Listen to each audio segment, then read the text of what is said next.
Oke, hari ini kita akan coba bedah sebuah wawancara yang menurut saya sangat personal dari Irfan Hakim. Kita punya transkrip lengkapnya, dan di sini dia benar-benar terbuka soal banyak hal. Iya, betul. Kita mulai dari satu fakta yang mungkin bikin Anda kaget nih.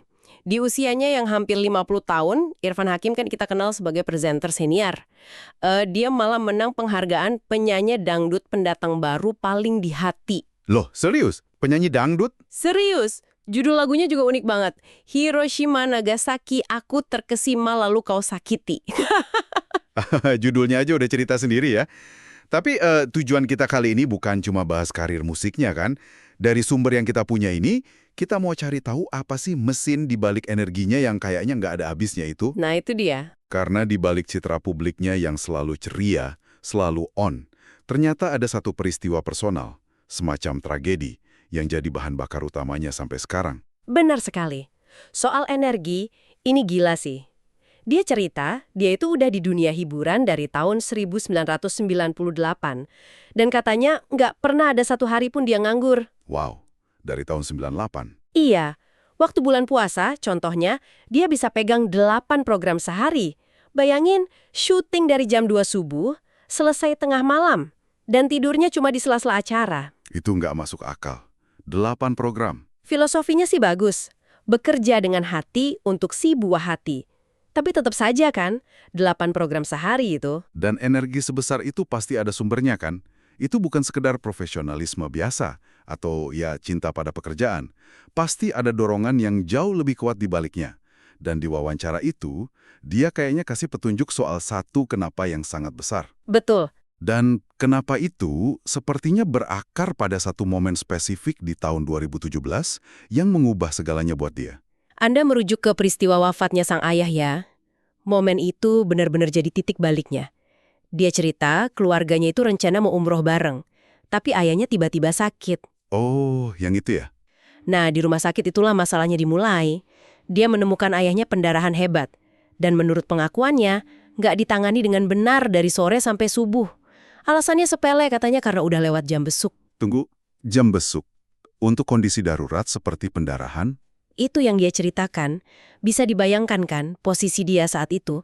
Rasa nggak berdaya lihat orang tua sendiri dalam kondisi seperti itu. Pasti frustrasi banget. Puncaknya itu waktu dia merekam kondisi ayahnya pakai ponsel sebagai bukti. Terus dia langsung datengin dokter yang bertugas dan langsung konfrontasi. Dia beneran konfrontasi dokternya. Saya ingat kalimatnya di transkrip itu. Dan itu tajam sekali. Tajem banget. Dia bilang, saya doakan orang tua Anda merasakan apa yang saya rasakan. Wow, itu bukan sekedar marah loh. Itu luka yang dalam sekali. Tepat. Dan luka itu kayaknya nggak pernah sembuh. Dia ngaku masih menyimpan video itu sampai sekarang. Itu bukan lagi kenangan, tapi semacam luka terbuka yang terus dia bawa. Masih disimpan videonya? Masih. Dia bahkan bilang, kalau lewat depan rumah sakit itu dia selalu buka kaca mobil, pengen teriak meluapkan amarahnya. Rasa penyesalan karena nggak bisa bawa ayahnya pulang sesuai permintaan terakhirnya, itu yang menghantui dia. Saya jadi kepikiran cerita dia yang lain, yang soal awal karirnya. Dia kan sering diremehkan, bahkan dihina karena kalau kasih syuting naik ojek. Mungkin pemicunya sama ya, rasa direndahkan itu. Oh, bisa jadi. Jadi, waktu dia merasa ayahnya nggak dianggap penting oleh sistem rumah sakit, sisi kerasnya itu langsung keluar. Anda menangkap poin kuncinya. Perasaan tidak dihargai atau diremehkan itu adalah pemicu besarnya. Jadi kerja kerasnya yang luar biasa itu bukan cuma buat keluarga, tapi juga semacam pembuktian. Pembuktian ya? Iya, sebuah cara untuk memastikan dia punya kekuatan, punya suara, supaya dia dan orang-orang yang dia sayangin nggak akan pernah lagi ada di posisi diremehkan atau tidak berdaya. Ah, ini masuk akal banget. Ini juga bisa menjelaskan kenapa di usianya sekarang dia masih punya energi buat rilis lagu dangdut dan menang penghargaan. Itu bukan soal uang atau sensasi, tapi mungkin lebih ke penyaluran energi yang meluap-luap itu. Dia harus terus bergerak. Benar. Sikapnya yang nggak bisa diam itu bisa kita lihat sebagai cara dia menyalurkan emosi yang sangat kompleks. Ada amarah, duka, penyesalan, semua jadi satu.